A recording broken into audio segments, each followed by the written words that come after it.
Hello, book lovers. Alright, so it has been a crazy few days, but we're getting back to the focus of this channel, which is all things books. There's not going to be any mention of cocker spaniels, or dick, or wait, no, that's going a bit too far. Anyway, there's not going to be any mention at all, but I do want to give all the authors out there just a little teeny tiny piece of advice. Learn to play the game. You know, the game where you know who your teammates are. Those are usually the readers, other authors, professionals in the industry. And don't piss them off. It's bad form and not very smart. But, well, I don't want to throw shade in this video, so after the intro, it's done. It's serious.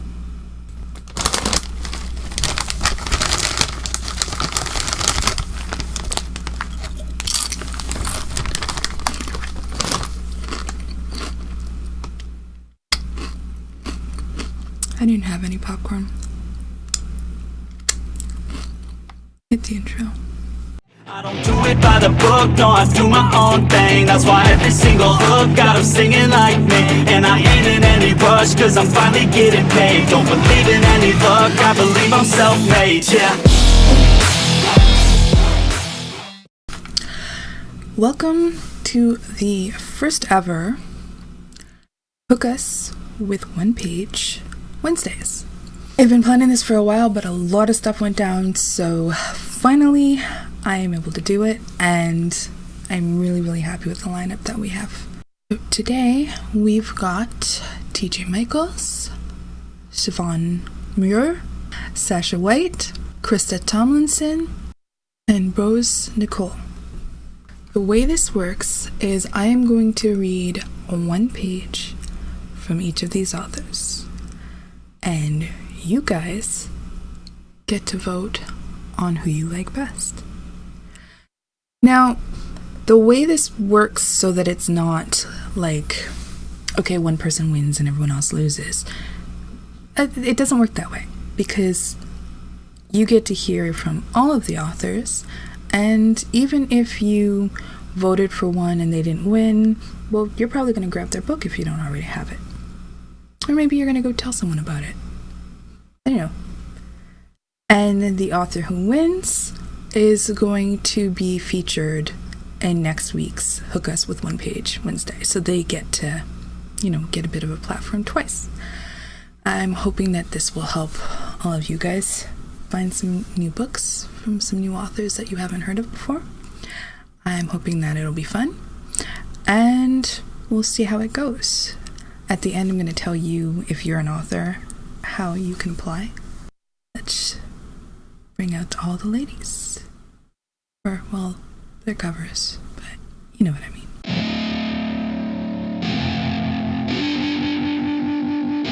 I wanna say something, yeah. Let's go. Yeah, I don't know where she came from, but goddamn, I wanna say something. She a dime, wanna make her mine. Heard through the grapevine, she a great time. Yeah, it should be a goddamn crime to look that damn fine. Gotta lock her up and throw away the key, or you could lock her up and give the key to me. Take it down low, drop it down to the ground floor.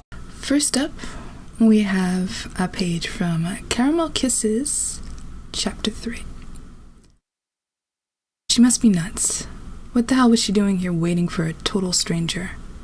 Cindy hated to admit that she'd been so engrossed in her work, she'd completely forgotten about the weird phone call from the DJ at KWQQ, until one of their admins had called with a reminder of her appointment with Destiny. God, could you get any more corny? And when the radio chick rattled off what her mystery man would be wearing, at her request, of course, all Cindy could do was shake her head, knowing she'd been cruel. She checked her watch with a huff and felt the muscles in her stomach tighten. It was almost time. And though she wanted to have an attitude for the whole setup, Cindy couldn't manage to get mad at her sister.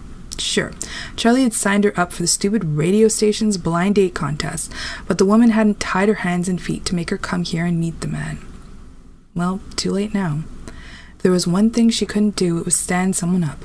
It was simply too rude. But she could get rid of the guy tactfully. And quickly. So here she sat at stupid Starbucks instead of sleeping in, waiting for a man dressed in one of those sketchy workout shirts, done in ghastly neon green and a pair of black and white checkered golf pants. She shuddered at the ghastly image in her mind. Well, one thing was certain. Any man with enough balls to walk into a busy Starbucks at a major intersection dressed like that must be as hard up as she was. Sydney laughed to herself, then ratcheted back to a semi-hilarious giggle when two women at the table next to hers flashed sharp looks. She should have been embarrassed to burst out laughing in the middle of a coffee shop while she sat alone. But after the week she was having, who gave a good goddamn? The only thing on her mind was getting this over with so she could go home, curl up on the couch in her favorite faux fur blankie, and get some work done. Perhaps while listening to a rerun of season opener for her favorite vampire soap opera. And pretend not to be lonely. Damn it. Oops. She hadn't meant to say that out loud. Sydney snuck a peek at the two ladies who'd given her the stink eye before. They were no longer eyeing her. Their attention was on someone across the room. When one of the ladies' mouths edged open as if she was on the verge of drooling, Sydney had to see what the hell she was looking at. Was there a life-size piece of sculpted chocolate on display or something? Sydney turned to look and her own lips eased apart. Oh God, this was not happening. There, across the room, walking confidently in her direction, was the man. Correction. A freaking hot, studly, construction worker mountain-type man. In a neon green, stretchy workout shirt. Hideous, checkered golf pants, and a familiar face. Sydney looked up at the ceiling and prayed, God, just come and take me now, please. No?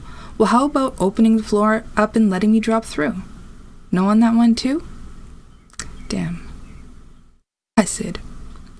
She was going to wake up any time now, right? Right? Damn it. Then he spoke up again. Sigh. Guess her prayers weren't working today. I said, hello, Sid. Hi, and it's Sydney. Sydney. Fancy seeing you here, Mr. Carruth. It's Drew, and yep, definitely fancy. Now, what were the odds that her recently acquainted lawyer would be the guy the radio station, correction, Charlie, damn it, had set her up with? Why the hell hadn't she figured it out sooner? Duh.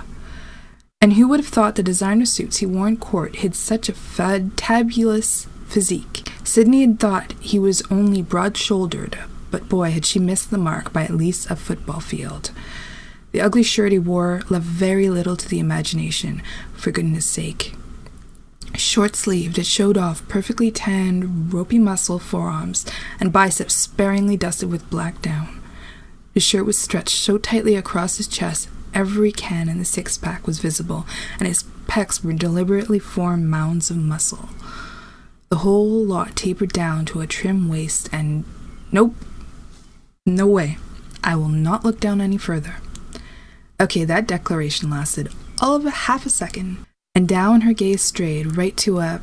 Hey, what was up with that? No overly impressive bulge? No huge package? Maybe he'd shrunk up his dick from lifting all those weights. Gazing a bit lower, disappointment was certainly wiped out of her mind at the man's legs. His trousers fit perfectly, not too tight in the hips and thighs, but were cinched at the waist. Since her sister was a lawyer-turned-tailor, Sydney could tell a living-room alteration job on a pair of off-the-shelf pants at first glance. But Drew's black, hideous, checkered duds looked tailored, as if the only way to get a good fit was if he bought a size or two larger, just to get his thighs into them, then have the waist adjusted. Athletes whose sports required a lot of leg strength usually had this issue because their thighs were so large. And Drew looked like he fit that bill to the T. Amazing. Mr. GQ lawyer stood there looking as deliciously sinful as her mama's round pound cake. Alright. That definitely sounds like one I need to get my hands on. Now we have Rose+Nickol with Club des Fleurs, Jenna.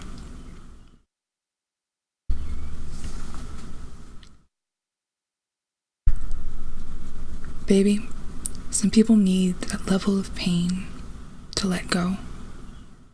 They have things in their past or present and can't let go without the endorphins it releases. Not everyone needs or wants that level of pain. It's not for everyone. And no one will force you to try it without your consent. Safe, sane, and consensual. Nothing without your consent. No one said you needed that level of pain, and I, for one, do not believe in causing pain for pain's sake. I would never hurt you. I would never do anything without your consent. If it's not something you want, we won't try it, just like the piercing. And if you don't want to watch something like that, we don't have to. He was rubbing her back and talking very softly to her. Her gentle Kyle would never do something like that to her, but would Dom Kyle? He said no, and she needed to believe him. Have you ever whipped someone? Jenna asked timidly. He took a deep breath. Now was not the time to lie to her, but how did he tell her without scaring her more? Another deep breath. Tell the truth. Yes, I have. I'm a whip master, and I'm often asked to whip subs whose masters can't or won't, but never without consent, and never on an unwilling sub. I will not whip for punishment, even if asked. There are other whip masters who enjoy that. I don't give pain for pain's sake. I only use the whip with the consent of the sub and the master. I would never hurt anyone. He hoped he had convinced her, but could see the confusion in her eyes. I want to see how that ends. Alright, so that's the first two. For number 3, we have Siobhan Muir. And this is Take the Reins. Protecting her eyes from flying debris, Bethany scanned the sky, looking for the spreading branches of the maple above the cloudy air. She scrambled the last few feet, searching for the only horse's legs not moving. She'd almost reached the edge of the sight when a pair of striped hooves stopped in front of her. Bethany froze and looked up, way, way up, into the scowling face of a man. Wait, how'd she miss the horse's head? The butt of the spear hit the ground before her, and she jerked back, falling to her ass again. So much for being a lady. Her mother would have been appalled. The dust cleared a little more, and she got a good look at the man mounted before her, except he wasn't mounted. The horse's shoulders and chest sprouted from where his human legs should be, and the spot where his man parts should hang. Oh lordy, I don't think I'm in Kentucky anymore. The centaur's scowl only deepened. He bent at what would be a human waist, leaning on his spear, and stuck his nose no more than 6 inches from hers. What are you? Bethany gaped at the bearded face before her. She hadn't expected his voice to be so musical or smooth when coupled with such a harsh visage. What are you? Druid? Gorgon? Bethany drew back. Wait, what? No, I'm human. Deep brown eyes scanned her face, a scowl never leaving his features. Humans are a myth.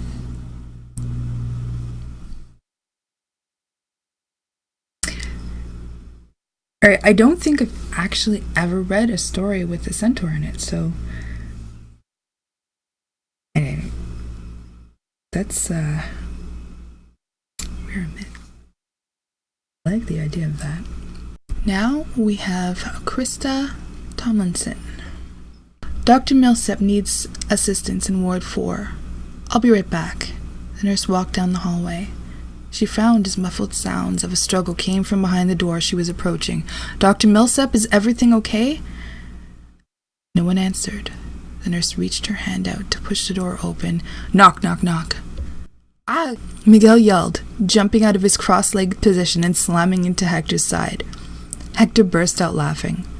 Why are we watching this if it scares you so bad? He asked as he got up. A quick look through the peephole showed the expected pizza delivery man. Hector opened the door. After checking the pizza, he signed the charge slip with the tip, then accepted the cardboard box and soda. The delivery man thanked him, and Hector closed the door. His stomach growled again as the scent of hot, cheesy pizza hit his nose. You want to get us glasses and napkins? Miguel hopped up from the couch and went into the kitchen. Hector watched him go, his eyes drawn to Miguel's tight waist. He liked the jeans Miguel was wearing. The pale blue, almost white material looked soft as it hugged the round curves of his ass, which Hector couldn't help staring at as Miguel moved around the kitchen, getting glasses and ice, a happy little sway to his hips. Hector abruptly turned away from the kitchen, setting the pizza on the coffee table. He needed to stop looking at his friend like that. One day Miguel was going to catch him and get the wrong idea. Hector cursed under his breath. Or the right idea. This is going to be hard for you guys. I don't envy you. I like the fact that I'm just going to grab all of these books and I don't have to make a decision. I just get to enjoy them. Alright, so last but not least, we have Miss Sasha White. And this is Unfettered from her Overwatch series, and it's book 1. At first, I was like a kid in a candy store, she admitted. I met with too many men and tried too many things. I look back now and think I'm lucky I didn't get killed. I mean, I'm not an idiot, and I have good instincts. I never let any of them tie me up or restrain me in any way, no matter how much I craved it. But I did let them do things like spank me or fuck my face. She shook her head and laughed softly. I have to admit to having a bit of an oral fixation. He sat back in his chair and folded his arms across his broad chest. Oral fixation, huh? Oh yeah. She flashed him a naughty smile and leaned forward, staring deep into his eyes. I came to the realization that I really love sucking cock. There's just something about being on my knees in front of a man, serving him that way. The smell, the taste, the feel. Oh God, the feel of a hard cock stroking against my tongue as he grips my hair and thrusts deep enough to hit the back of my throat, so hard my eyes start to water, and I fight to breathe. I love it. By the time she was done talking, Ian's eyes blazed with a heat that damn near melted her panties off. You, he said in a voice that sent shivers down her spine, deserve to be punished for that. Her nipples hardened at the brink of pain, and she wiggled on her seat, but she raised her eyebrows and tried to look innocent. For what? He smirked. She grinned. He leaned forward. For making my cock so hard, all I want to do is bend you over and sink in so deep that I feel your soul surrounding me. Well, if you're looking for something really, really hot, pretty sure we found it. So that is our 5 entries for this week. There is going to be a poll in the description. I'm also going to have one right here, so it might pop up here. And you basically just vote for your favorites, and we'll see who wins. If you liked all of them, or any one of them, the links will all be in the description. And there will also be a link for any authors who would like to participate in the next one. The spots fill up fast because I've been talking about this a lot. So if you want in, make sure you fill out that form. And, oh yeah. Like, subscribe, little bell, and I'll see you in the next video.